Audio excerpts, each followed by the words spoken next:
Hey Brandon, so on some Israel news, what's going on with the peace plan that Trump proposed? So there was a bunch of hype that it was released, and depending on the news source or what you're paying attention to, probably haven't heard a whole lot.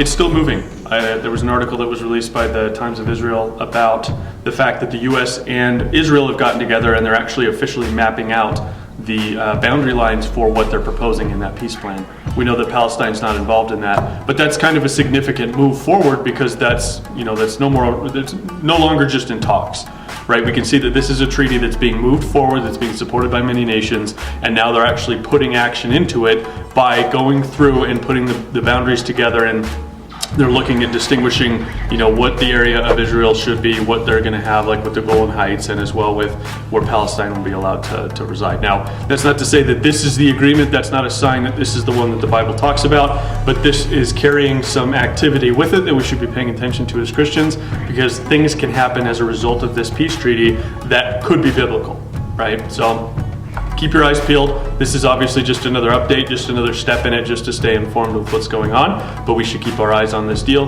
because from it, more deals can branch off, or maybe there's a revisit to this deal if Palestine ever comes to their senses and actually does meet and say, this is what we're going to be looking at. So depending on who's involved in the future later on this year, depending on some of the events that take place, this could be something we need to look out for. But again, for now, we're just trying to stay updated. So.